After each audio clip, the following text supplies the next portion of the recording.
Oh man, what a half good weekend of football that was for Vikings fans getting to watch. It almost feels like Groundhog Day in the NFL playoffs when San Francisco is beating Green Bay in the divisional round or whatever round it is. It just seems like that is the hump that Green Bay is incapable of getting over. So a really fun Saturday night game for Vikings fans, and then a really crappy Sunday afternoon game for Vikings fans as we had to watch Detroit take care of the Tampa Bay Buccaneers. You'll notice, longtime listeners, and well, listeners won't notice, but longtime viewers will notice there's a third person on the screen because we are welcoming in friend of the show, writer for VikingsTerritory.com, all around good guy. I mean, just really, I got to give you props. His X game, or Twitter game, is insane. Dustin Baker joins the show this week. We're gonna get to you and how you're doing. Dustin, how are you doing? How are you feeling? Not bad. I want to say real quick in case I forget. So watching that Packer game, when it felt like, oh my God, they're gonna do this. It felt for about 45 minutes they're actually gonna find a way to probably get to the Super Bowl. That changed my opinion on watching the Lions game. Like, I was gung-ho, like anti-Lions for 2 weeks there. And then when I started watching Lions-Bucks, because I had just gone through the fear of Green Bay almost getting there, I really didn't care what happened to the Lions. I kind of was brought back to the stratosphere of like, all right, as long as the Packers don't get there, I can, in theory, live with the Lions. Although I think the 49ers will take care of business. We're gonna cross our fingers that happens. Will, how much champagne did you drink Saturday night just to get sick on Sunday afternoon? It was honestly more of a stressful viewing experience watching the 49ers and Packers. Because I think we can all attest as, people who cheer against the Packers when the Vikings aren't playing. Seeing them go to a heavy favorite and basically control the game for most of the game, it was stressful. And Brock Purdy looked like a shell of himself without Deebo Samuel for most of that game, and finally put it together on the last drive. But really, for 2.5 hours of that game, it did not look good. And I was sitting there just questioning everything, frankly, watching, the team that barely squeaked into the playoffs and the team that, I picked to finish last in the NFC North almost get to the NFC Championship game. So it was stressful. And I mean, we do have to say, though, hats off to the Packers. I mean, really, I'm impressed, especially by Matt LaFleur. I think I talked about this last week too, but the job that he did, the job that Jordan Love did for the last 10 weeks of the season, basically to get to where they got and really come within a couple plays of beating the 49ers was impressive. Yeah, I thought they had obviously, and I don't know if you guys ever listened to like Tom Grossi or whatever his name is on YouTube, but he's a Packers content creator. He does more broad NFL stuff, but I do listen to his takes about the Packers from time to time, and he did say multiple times throughout the season that Green Bay was in what did he call it, like an evaluation year where there were no expectations to win. It was, is Jordan Love good? Are the wide receivers good? Can the defense do something? It was kind of like finding where they were as a franchise. And for them to be in, as he put it, an evaluation year and make the divisional round of the playoffs and give San Francisco, absolutely everything they wanted. I think you have to feel good today if you are a Green Bay Packers fan, other than the fact that, you gave them everything they wanted. If you win that game, now you're staring down Detroit, a team that you beat on Thanksgiving kind of handedly. A division game, anything can happen. You might be looking at a Super Bowl trip. Who knows? Who knows what happens if they win that game, but they didn't. I want to really quickly get into the Lions game. I want to talk about the Lions first because they seem to be the bigger threat, we'll call it. I have to say my pet peeve about the Lions, and then I'm going to shut up for like the rest of this show. This is all I'm going to say this show probably, is just I am so sick and tired of this trope that the Lions have of being like America's sweetheart underdog team that, oh my goodness, it's the Lions and everyone kicks them while they're down and they can't, they're always the underdog and oh, what a feel good story. This team has been favored in like every game they've played this season, except for maybe 3 that I can think of off the top of my head. And I just don't, Like they were like 7.5-point favorites going into that game on Sunday. And then also the whole America sweetheart aspect. You've got CJ Gardner-Johnson getting an interception off a tip, finding Baker Mayfield on the sideline and throwing the ball to him. And then you've got Kobe Joseph, who is, the ACL hunter, hitting it somewhat, making a tackle, getting up, and then standing over. And I thought I put it brilliantly on X, and I'm tooting my own horn here, but standing over them like a professional wrestling villain, like, like the Iron Sheik in the 80s, or, whoever you want to pick, just standing over the hero. Like, it's just, oh my gosh, I truly have never felt this way. Well, I used to feel there was like this pact between the Vikings and the Lions, like fan bases, because like, hey, we both of us have never won a Super Bowl. This kind of sucks. We're both the little brothers in the division, if you want to think of it that way. And to see their fan bases turn around, specifically that sign where they were bragging, they said like Vikings kneecap check, Rams kneecap check, and like, I don't know, man, to gloat about blowing guys' knees out and then the NFL to retweet that, it's just not a good look. I hate the Lions. I think I hate the Lions more than I hate Green Bay now. I think that this is the birth of a true hatred for me in my soul. And maybe it's different because you guys live in Minnesota, so you have the battle, feel, and you work with Green Bay fans. But, when my mother-in-law is texting me saying she's about to buy a Lions hoodie, it just kind of goes through me a little bit. Because she's like, oh, they're just underdogs. And I'm like, they've been favorites in every game. So that's my rant. I'm going to shut up now. I'm going to pass the show off to you guys to just run with and take wherever you want. Detroit. Are they winning the Super Bowl? I crowned them Super Bowl champs last week. Dustin, we'll start with you. Do you think this team has a chance to win? I mean, obviously they have a chance, but do you think they have real hopes of winning the Super Bowl this year? And what do you think of them going into, next season in September? Obviously they're going to be favored to win the division. Do you think they can pull it off again? I do not think they'll win the Super Bowl. I think they will unceremoniously lose to the 49ers because at some point Kyle Shanahan is so good that if he can't get there and win it this year, or at least get there, it's never going to get any easier in the NFC than the path that they took. And so I have faith in the 49ers to get there, probably lose it to the Ravens, who I picked way back in August, but could be the Chiefs after you just what you saw them do. I disagree on the veracity of the Lions' hatred. I, by leaps and bounds, loathe the Packers and the Bears more than I do the Lions. And what is it? The Vikings are 80-43-2, 80-53-2 against the Lions all time. So I just don't have that. Oh my God, these big bad Lions are here to stay. I have full faith and confidence in the future with Kevin O'Connell as head coach that when the Vikings figure out what they're going to do at quarterback, that the Vikings can play on par with the Lions at least henceforth. The only narrative about the Lions that's bugged me for, what are we at, 9 months now, is this 2023 draft thing. Every game they win, there's somebody or multiple people that were like, this general manager was criticized so much for his draft class, and look, all these contributors. Nobody criticized the personnel. What we said was, you could have traded back, got a shitload of more draft picks, and still drafted all of those guys.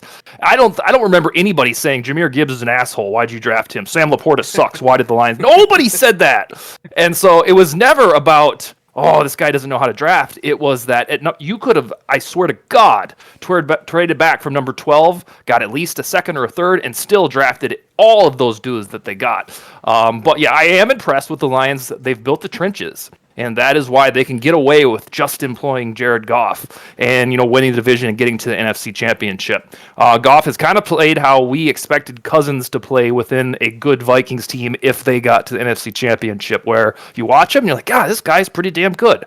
But with Goff especially, you know that he won't be able to do it all on his own, just like we watched Cousins throw with 33 touchdowns and 7 picks in 2021, and the Vikings finished, 7-9 or 8-8? Yeah. And so, I'm very impressed by how Goff has matured within that system when he just kind of felt like a deal sweetener in the trade 2 years ago. But until they get a Josh Allen, Patrick Mahomes, or Lamar Jackson, I won't be like, oh, God, we have to play the Lions. That's how I used to feel about Aaron Rodgers every year. And thankfully, unless Caleb Williams is just absolute stud, we won't have to worry about that for hopefully in a long time. We shall see.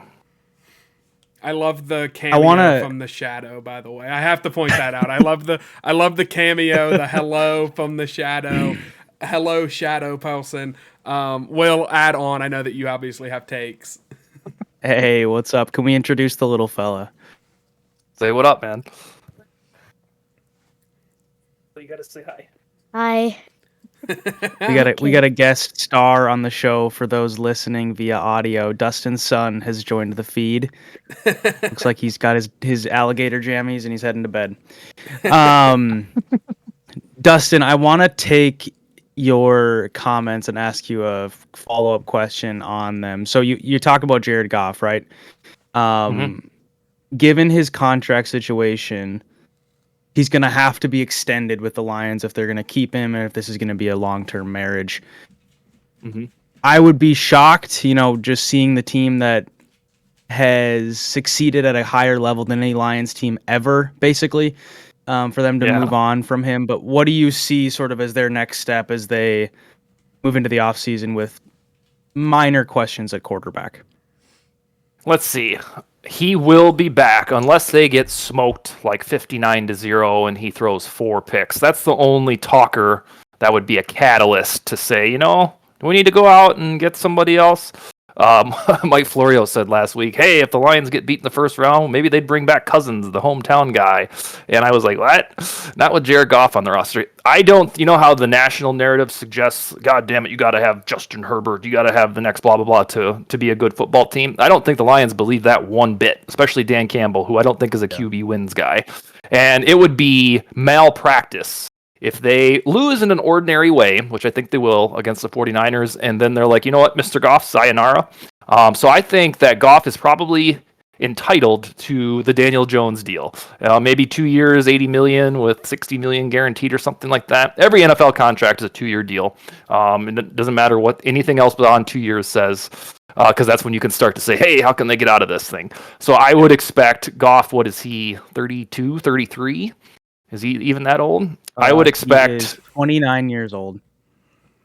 God, yeah. Okay, then make it 3 years. Probably 3 years, 120 million. I think, or I know that the way that we on this show, or maybe your neighbors might think about Jared Goff, where you're like, yeah, he's pretty good. He's doing great things in Detroit. But I don't know. They might need Josh Allen to go to the next step or something like that. I don't think that anybody within the Lions organization feels that way. I think they're like, God, we just got this guy as a throwaway asset in the trade. So I fully expect him to be back. I would be stunned if they said, we can't go with Goff. Because then what are you going to do, Hendon Hooker? Yeah, well, I do think I want to throw my hat in here really quick because I think that the Daniel Jones contract, it's interesting because I don't know, I've never seen Jared Goff negotiate up close. Like, I feel like I know Kirk Cousins, like, ploys and plans, and like, we kind of talked about the hometown discount, which maybe we can ask you about at a later time, but we won't get into that tonight. But I'm curious to see if Jared Goff is going to be I want to be, highly paid for the next 2 years, and if I play well, then I want to be, like, reset the market again and just keep entering my name into that top 5. If, let's say the Lions, God forbid, they win and they go to a Super Bowl with him, and obviously at that point, but let's say he looks good on Sunday, regardless of win or loss. It'll be interesting to see. I mean, I'm sure if you're Detroit, you would love nothing more than to be able to say, look, you're 29. Pat Mahomes has signed a 10-year contract. We're not going to sign you to that. We're not going to assume you're going to play, into the Brady years, but 6 years, get you until you're 35, and we'll tack a bunch of money. We'll move the money to the back. We'll have money to get free agents, and we'll make another run at this thing. We'll go out. We'll sign defensive tackles and corners, and we'll get L'Jarius Sneed from the Chiefs, and we'll make a stacked roster. We'll be like Philadelphia was last season, where it was like, this team coaches itself to the Super Bowl. You know what I mean? Like, and so it's going to be curious to see how that negotiation goes, and it's going to be exciting. I love the negotiation aspect. I love hearing what the quarterback says and the leaked reports from teams and, the GMs and what they say. And I love reading into everything way too much, when in reality, I'm sure it's much more simple than we make it out to be. I definitely appreciate the Nick Sirianni dig that you just threw in there. I have to. That was very nice. He's a scumbag, and I hate him. Really quick clarification to fact check myself. Jared Goff has 1 more year on his contract.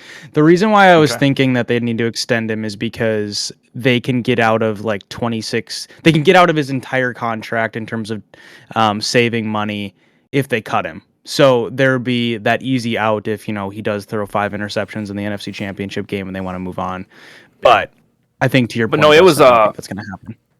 It was a great talker because this will be the time where they extend him this offseason because you don't usually let a guy who just got the NFC Championship onto the final year of the deal. It's kind of an insult. Cousins was only the way that he is this time because of his age, and you have the new leadership that wants to say, what are we going to do? On your point about negotiations before we launch into the next topic, I found it so weird that when, Kirk Cousins was talking to Isabel Gonzalez, and she asked him, like, hey, would you ever play for Bill Belichick? Usually Cousins in that spot would say, you know what, I'm focused on the Minnesota Vikings. Belichick's a great guy, but I'm the Vikings quarterback. He didn't do that. Usually that's an automatic. Remember when they asked him about a trade in October and he got like pissed? He was like, this is my team. And it was so weird that he entertained the idea of playing with Belichick. It leads me to believe that right now, it's probably already decided in the Vikings front office. But I'm guessing right now, this is just pure speculation. I bet you that Kwesi Adofo-Mensah has said this is the offer, and you have about 2 months to figure out yes or no. I don't think the Vikings are flirting with 3 years and 150 million. Because all of the little tidbits that are coming out of people's quotes make it sound like Kwesi said he has to protect the franchise. Kirk's like March is pretty wild. Football, who knows what'll happen? And it's the most unsturdy I've seen Kirk in terms of the words that he uses to describe his future. I don't know if you listen to the show regularly, but we had this conversation when the hometown discount conversation happened, and I said if I was Kwesi Adofo-Mensah, I would immediately leak to the press that Cousins had a 2-year, $52 million fully guaranteed contract on the table. And he toned it down. I would immediately leak that. Whether it was true or not, I'd just be like, we offered him 26 a year, which is pretty basement money. That's like Tom Brady money. That is a big pay cut. It's not about, I just personally believe it's not about security. I do think that Cousins wants to be paid in the upper 30s, low 30s, that kind of way. He always does. Yeah. Well, yeah, and he deserves it. I'm not going to sit here and act like the guy's a scrub who doesn't deserve anything. I mean, we're talking about a very high caliber quarterback, but with where your franchise is at, are we winning a Super Bowl in the next 2 seasons with this roster? I don't know. That's another conversation. That's the only question right now that Kwesi Adofo-Mensah, Kevin O'Connell should ask themselves behind the scenes is, are we going to win a Super Bowl in 2024? Do we think we can do it? If the answer is absolutely, then resign him. If it's I don't know, it's probably 10-7, see what we can do and get the postseason. If that's the answer, it's time to just draft the next guy, because it would be so damn bizarre for 2 progressive young thinkers to come in and 3 drafts not draft a quarterback after they've said this is a competitive rebuild. This would be there's a lot of people that won't call it anything of a rebuild until Cousins is off the roster. And so there's so many hints that suggest that I don't know that Cousins is coming back. If I had to predict it, I would say, they'll probably do both. They'll probably bring Cousins back 1 year, $35 million, and then draft J.J. McCarthy or trade up and hopefully get Drake May. But it just would be so bizarre that the Moneyball guy would come in and for 3 straight off seasons just attach his job security to Kirk Cousins. Yeah, I completely agree with that. Will, do you have anything? I mean, I know that, obviously this is not where we were taking this show, but I'm 100% down to take it wherever we end up going. So what do you think of the Cousins situation? Do you think Cousins would take a 1-year deal? I think if he didn't feel like he had a better offer.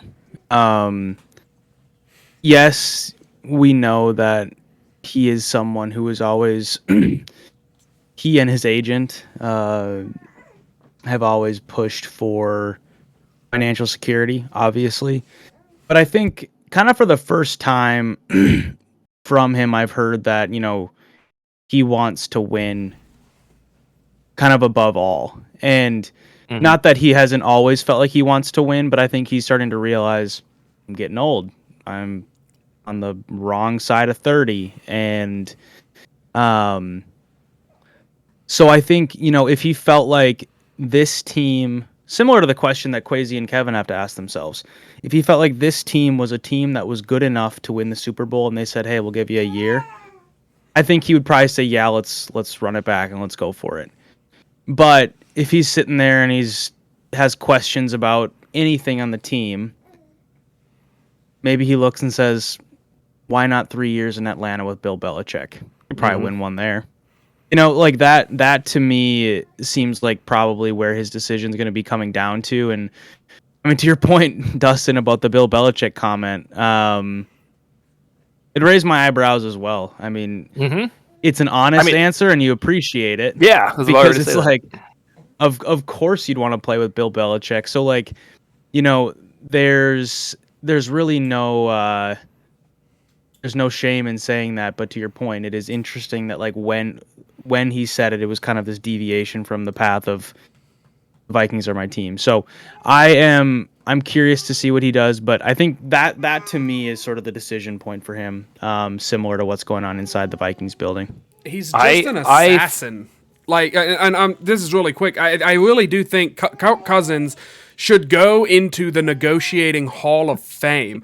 I think him and his agent have figured out, like, Cousins does not miss with, like, when to say, what to say. He's like, sometimes, I don't know if you guys watch the UFC, but I watch a lot of, not a lot, but I watch enough of the UFC to know that, like, there are some guys that they don't hit the hardest. They're not technicians on the mat, but they're so, like, accurate with where they punch that they win fights because they're constantly hitting guys right on the chin and counter-punching like that. That is what Cousins does with every press conference when it comes to his contract. Like, I don't think there's any doubt. It doesn't feel like it either. I just don't think there's any doubt that when Kirk Cousins knows, okay, I'm being asked about the Falcons, and he's a smart guy, he's processing, I could say I'm committed to the Vikings, but then that's going to make it look bad if in March I go sign a 3-year deal with Atlanta because then I'm not a man of my word. So I'm going to say, yeah, I mean, it's Bill Belichick. Of course I'm open to that. And then that's going to make Kwesi maybe balk and say, look, I know we were offering you 1 year, $40 million, 2 years, 75, fully guaranteed. That's the guaranteed money. I don't know what the extras would be on it, whatever. But here you go. You'll be the quarterback. We might draft somebody. We might not. Who knows? But you'll be our guy until you're 38 years old. And I think Cousins is processing all of that whenever he gives these answers. And it's crazy because he's such a dad. Like, you don't think he's this tactician. I mean, of a negotiator. He's on these podcasts and these off-season interviews, and he's wearing like a sweater. Like Justin Jefferson gets on these things. He's wearing a hoodie and his like Spy Kids goggles, and he like there's just this sort of like most athletes get on them after a workout, and Kirk like goes and takes a shower and combs his hair and buttons his shirt and wears a sweater. It's so like that was dad vibe, and then, as you say, negotiating assassin.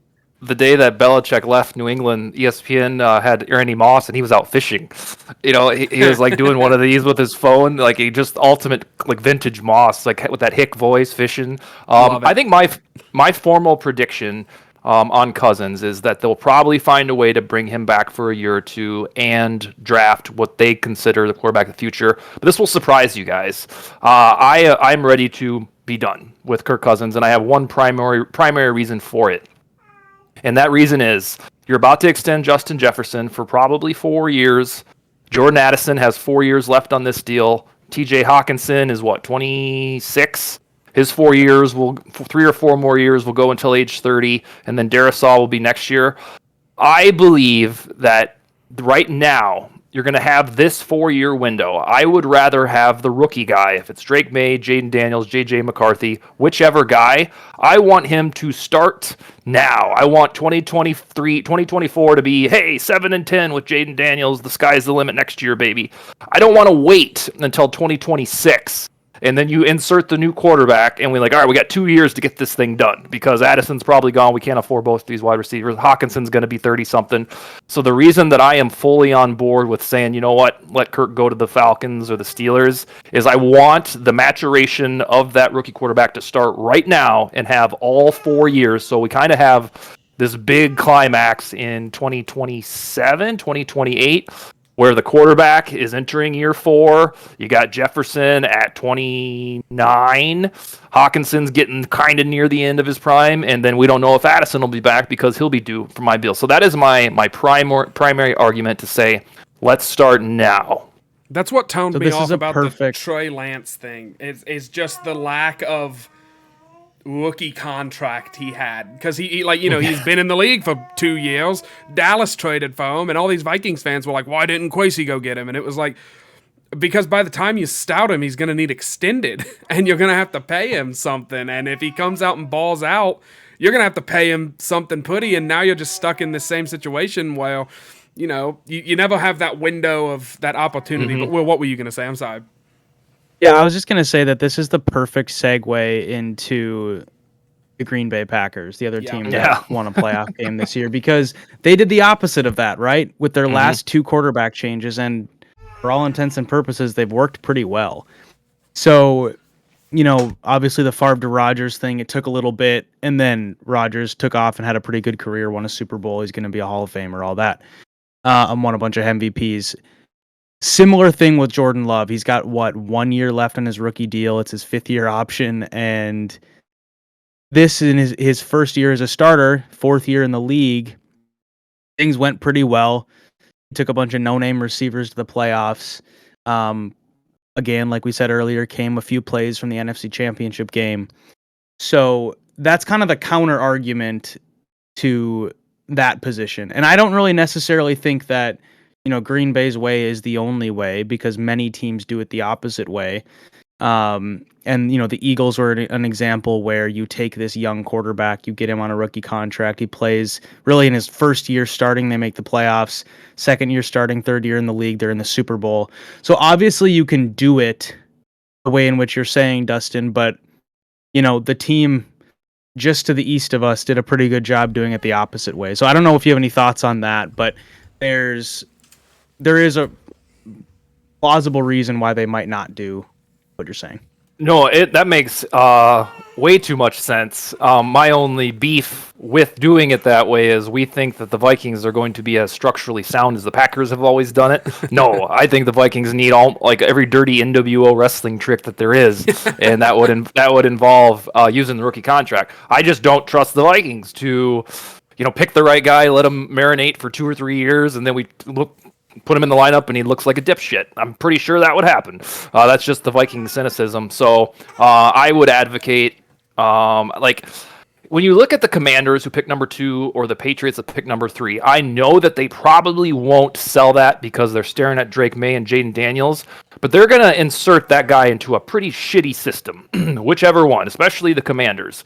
And so they just traded Trace Young and Montez Sweat. So I'm willing to believe, probably because I want Drake May so badly, that there might be something that for the new general manager regime in Washington that says, you know what, we can get 2 firsts and 2 seconds from these Vikings, and we can team build, and then hey, we can get JJ McCarthy, and we'll groom him for a year or 2. So my holy grail scenario is I would love it for the Vikings to be like the Packers in that sense that hey, they're going to draft JJ McCarthy, that guy's going to be ready in 2026. Let's do it. And we always use Dante Culpepper as the example of the last great Vikings quarterback. He lasted for 5.5 years. I want a guy who's here for 10, like these other teams get away with. And I'm thinking, last year I was right about C.J. Stroud. That was the guy that was in the top of my rankings, and I wanted the Vikings to trade the farm for him. Once it was established he was going number 2, I was like, yeah, you're probably not going to be able to do that.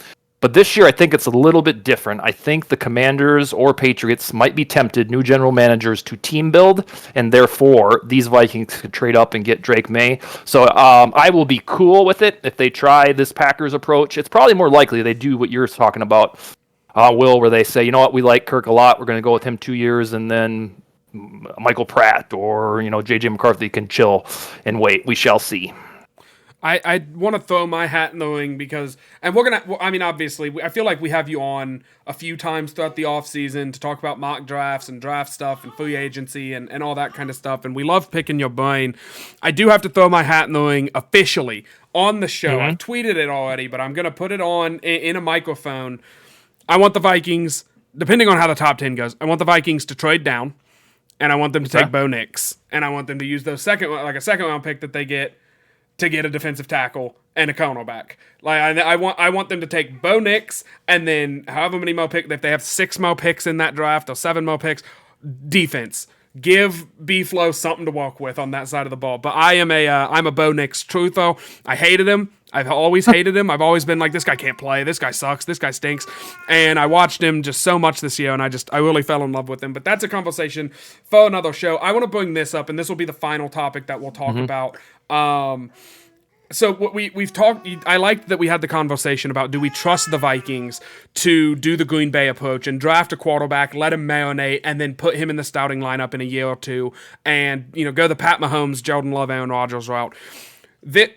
I want to very quickly just look at all of the teams in the championship round, the conference championship round.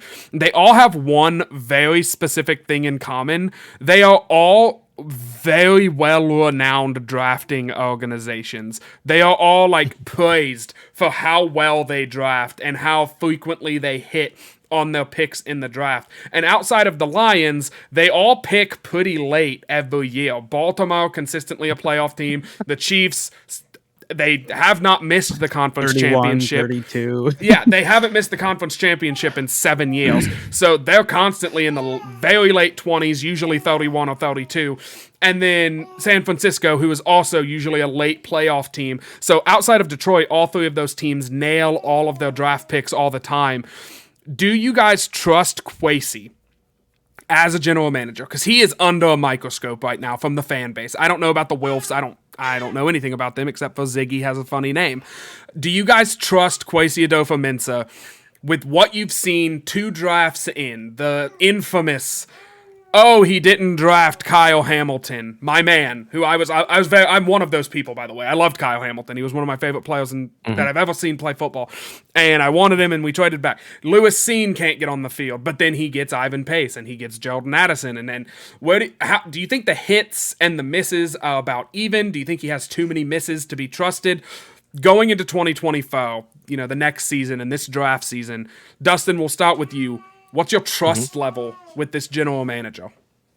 Oh, I have the utmost trust. I think about when I start a new job or have in the past. I'm 40 now, and if he indeed, I'm not ready to say that Booth and Seen are eternally damned. I mean, Seen's leg snapped in half. I have this artificial cutoff that if he doesn't play next year, week 1, it's probably, everybody was right that he's a bust. And Andrew Booth looked fine when he played to me this year. I was excited. Whenever he'd come on the field, I'd watch him and be like, this guy's playing just fine.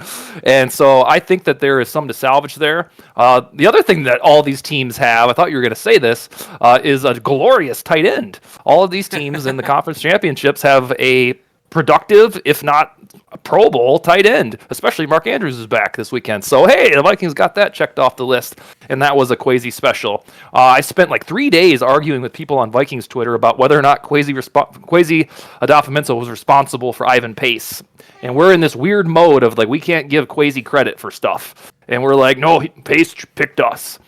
And I was like, well, he had to get here somehow. I used the Miami Heat reference. Last year during the finals, all we ever heard about was all these undrafted guys. And I'm like, well, that must not have nothing to do with Pat Riley then. Just a complete accident. All these guys flocked to Miami and want to sign there. So I give Kwesi all of the credit for Ivan Pace. And then we quietly have Ed Ingram, who's developing into a starter. Ty Chandler looked good. Jordan Addison's a home run. And Caleb Evans, the verdict's still out. So there's a reason that there's not a GOAT general manager. Is there any GOAT general manager that you could name? Usually you can rattle off. What was Baltimore's GM who he drafted Lamar Jackson, and then Newsom is but that's just because he's the only other general manager that I ever hear Chris Collinsworth talk about. That's because they all have turds. They all have horrendous drafts. They all whiff. Some of the trades are bad. And so I think, regrettably for Kwesi's sake, he got dropped into a epically bad quarterback draft, passed on all the quarterbacks. The only one that's been worth a damn is Brock Purdy, and who could have known that he was good? So his response was to trade back, and in the one draft that didn't have any quarterback prospects, the trade price was low. Nobody was trading up to get a quarterback, and therefore they could only get what they got from the Lions. So yes, I've been saying now, ever since I've started to see that, all right, Cousins, especially tore the Achilles, Cousins can show up at any moment, at any game, and start to have an age-related decline. And we're going to stare at each other and be like, how did we not see this coming? This happened to Matt Ryan. This happened to Phillip Rivers, all right around this age. And so I'm glad that he didn't draft anybody in 2022 at quarterback, but the only thing that matters about Vikings football right now, whether it's this year or I guess God forbid next, is they get the quarterback decision right. Everything else is secondary. If they nail it and Drake May is the next Justin Herbert or Josh Allen, Kwesi's going to be, the statue's going to be out there. Yep. If he drafts some idiot, it's going to be, even me, a Kwesi guy, I'm going to be like, I don't know, because Kevin O'Connell's going to get fired if the quarterback isn't good. So yes, it's like this huge crescendo that we're building up to, is that Kwesi and Kevin, this collaborative duo like the 49ers employ, they have got to get the quarterback decision right, and I trust them to do it. It's really cool that you employ a former quarterback who's going to be in the room for these presumably next 3 months, crunching tape and talking with his people about who should we get out of this deep quarterback class. What I love about O'Connell, too, is there was now the report out, he didn't like Will Levis. And I don't care, Will Levis might play some. I like that there's a report that Kevin O'Connell and Kwesi decided, no, we don't like this quarterback. Because that means they kind of have, an idea. And they have an archetype that they want to build around. And I love that they have that. Wanted to throw that in there. Will, Kwesi, we talk about him all the time. I've done the infamous, I laid out, hey, if this season is anything short of spectacular, Kwesi, hot seat. Everyone's going to be talking about it. That's my best take in show history. Everyone's talking about it. I'm going to join Dustin. I'm pro Kwesi. So it's 2-on-1 if you're anti-Kwesi Adolfo-Mensa. I'm a pro Kwesi guy. In Kwesi we trust. I don't think he's an idiot. I don't think he's a moron. Will Goodwin, are you joining us or are you joining the dark side? I join you. I don't know if I'm quite as bullish as you are, Dustin, and I've never really been anti Kwesi. I think to me, I still feel like the verdict is still out, and the confidence that I have is where he came from. Right, he came from San Francisco. He had a stint in Cleveland when they were starting to actually become a real football team, and so he has this history that he has now built up where he's seen how winning franchises do it. And so that gives me a level of confidence. The other thing too that I'll say, just on reason why I still think the jury's out on him, is I say this all the time with young players, young coaches, I guess if you want to call O'Connell a young coach, is I don't see the reason I think you mentioned this earlier, Dustin. I don't see the reason in coming to a final verdict after 2 or 3 years. Mm-hmm. Now, if it's astronomically terrible and the culture sucks and none of the players you draft are any good and you can't develop anybody and, you win 4 games in 3 years, then sure, fire everybody. But there's no reason for me to believe after the last 2 seasons where I've said on the show, yes, okay, we went 13-4. You can call some of those games a fluke, whatever. I still think this team would be the best team in the NFC if Kirk Cousins didn't tear his Achilles. And so there is a level of confidence that I have in where this team has been and can go. To your point, Dustin, unfortunately, unfairly, whatever you want to say, if they draft a turd at quarterback, then none of this matters. Mm-hmm. Because it's just it's the most important position in everything when it comes to football. And so I'm leaning to the right, if you will, of the scale, but I'm not quite as bullish because I need to see a little bit more. Yeah, I think it's hard to judge GMs too. I mean, this is a difficult conversation because Mekhi Blackmon showed some upside, showed some mistakes. Caleb Evans has shown upside, has shown some down. Like everyone that he's drafted has been they look like a young player who if they put in the work and they develop them correctly, they could be a high upside player. But I don't know. I really feel like everyone's jumping the gun way too early, and I can't put. I'm not trying to be any sort of way. I can't put my finger on why we're so quick to be like, yeah, Kwesi sucks. Get rid of him. Just get rid of him now. Like every YouTube video I watch about the Vikings and the draft content, it's like hopefully Kwesi's gone by the draft so we can have a real GM in here. And I'm like, Rick Spielman drafted Christian Ponder, Travarius Jackson, Joe Webb. Like, his quarterback solutions will not ever good. We haven't even seen Kwesi try to get one yet. We saw him try. I mean, allegedly he tried to move up and get Anthony Richardson, but like, we've just seen him draft some DBs and some linemen and a couple D linemen that show some upside. And I don't think that he's done anything too egregious to make me think he's bad at his job. He just hasn't came in and been like, wow, he's changed the way that we think about football, and he hit on every draft pick, and the Vikings, all of their starters are 22 or younger, and, it hasn't been a movie, it hasn't been the script to a movie that will get made someday, but I think he's been a competent GM. He handles himself well, so I hope the Vikings stick it out with him for a couple more years, and we let him find his quarterback, and hopefully he's not a toad. Gentlemen, we are just about at time. I think this has went well. I'm going to quickly do a little end around. So we're going to start with Dustin, then we'll go to Will, then I'll take us home. We're going to do our final thoughts of the evening. Dustin, I didn't get a chance to throw you any of my curveballs tonight, so we're going to have you back on as the offseason progresses. And obviously, I think me and you are both... Last year we did a schedule. We should do that again. Yeah, we should definitely try and get a schedule in place, and we've all got each other's numbers, so we'll be texting, I'm sure. But me and you are both big dogs when it comes to this draft stuff and this offseason. You've got your build, so plug your channel and your writing and everything like that. And also, this is your 3-4 minute space to say whatever you want. You could go on a anti-Kevin O'Connell tirade right now if you wanted to, but it is up to you. The floor is yours. All right, Dustin Baker, VikingsTerritory.com, write all kinds of stuff there. And then at Dust Baker on Twitter, I'd say 2 or 3 tweets a day. What should my... Yeah, it depends. During the season, it can rough and tumble. And then when everybody thought Kirk Cousins was a dinking, dunking stat patter, that's really where I made a name for myself. That's how I got established with this Kirk stan label. And I've only just really liked him about as much as I like Sam Bradford. It's like, he's the quarterback of the Vikings. He's pretty cool. Let's see. What should I launch into here? I want to go back to the Cousins topic because there's this one thing about his contract that I think needs to be known to the masses.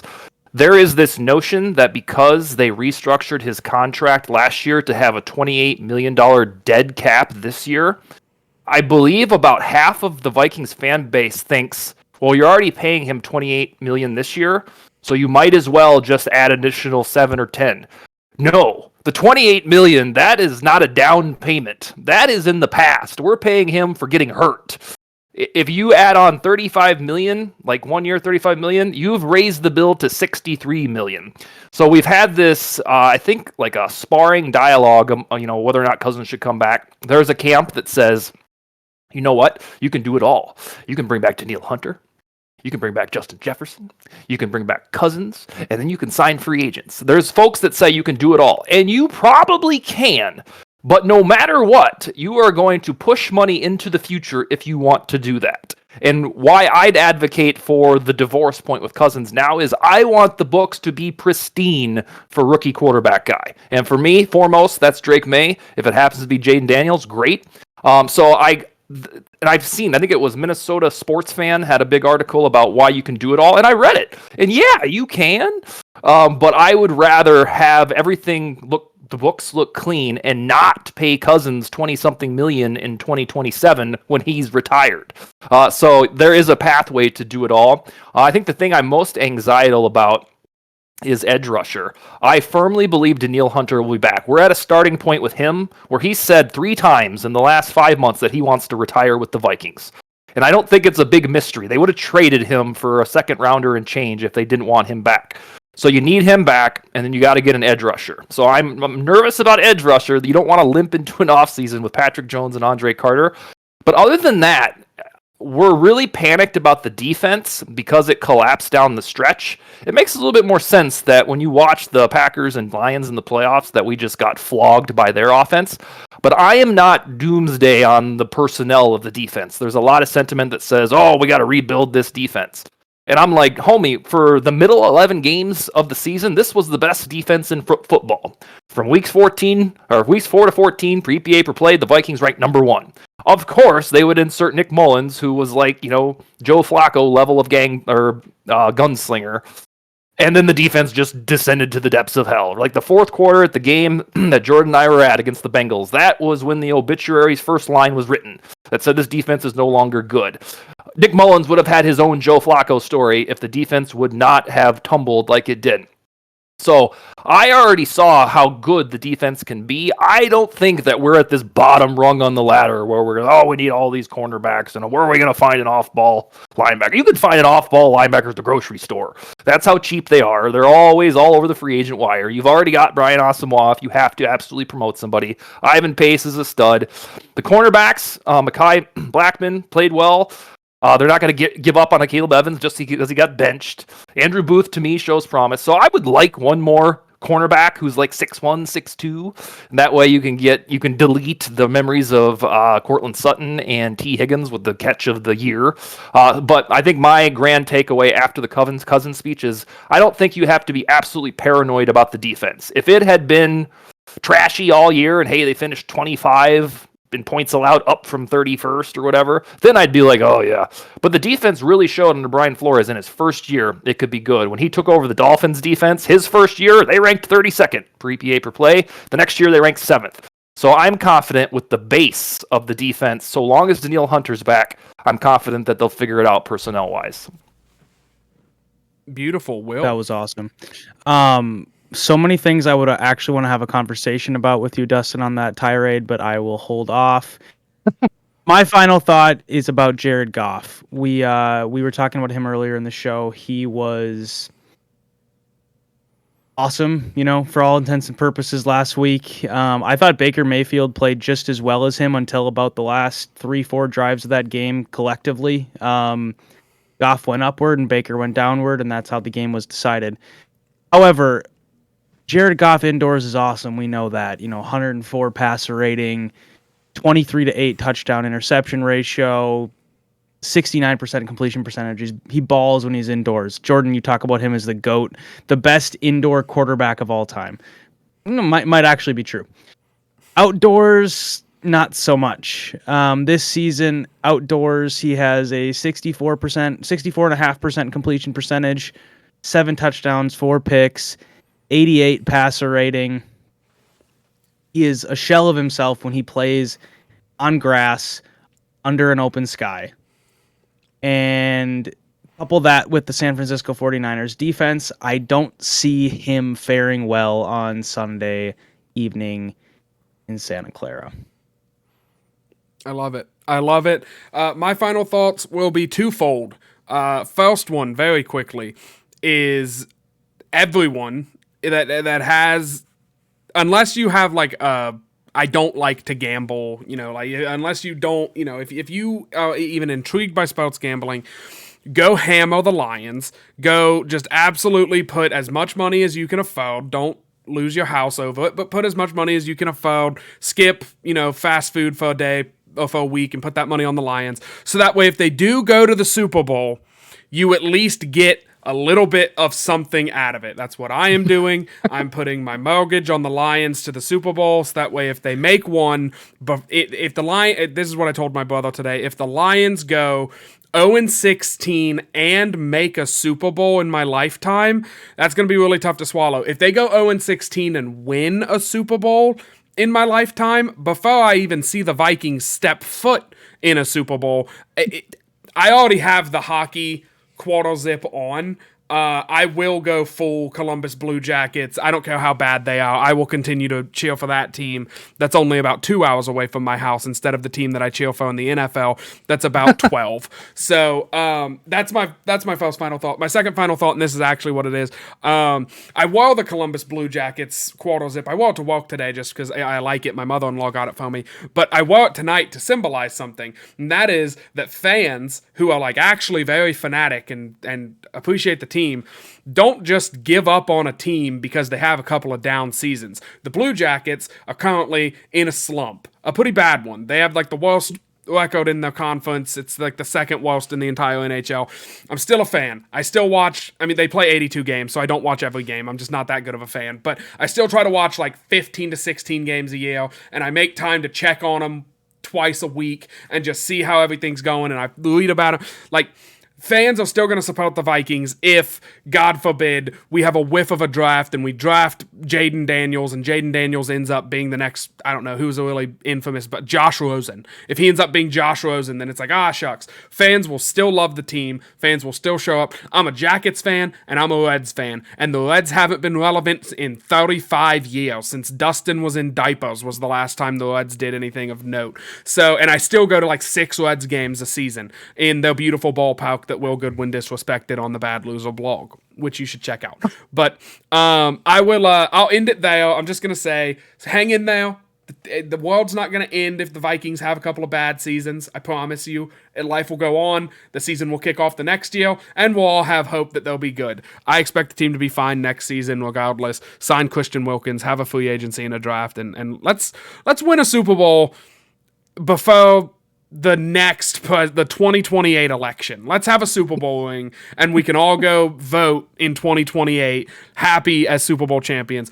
Make sure you shop Unified. We got the logos on both sides tonight. Make sure you follow the show at LTB Vikings. Subscribe to the podcast. Share it with your friends. What did you say last week, Will? Like smash the subscribe Hulk, button. Smash that like button. And the subscribe button. Obviously help the channel grow and everything. And Dustin, publicly, I want to thank you before we get off the air. Thank you for your time. Thank you for getting on here and letting us pick at you a little bit and pick at your brain. It's always fun and can't wait to have you on again. For Dustin and Will, I've been Jordan Hawthorne. This was Load the Box. Skol, y'all.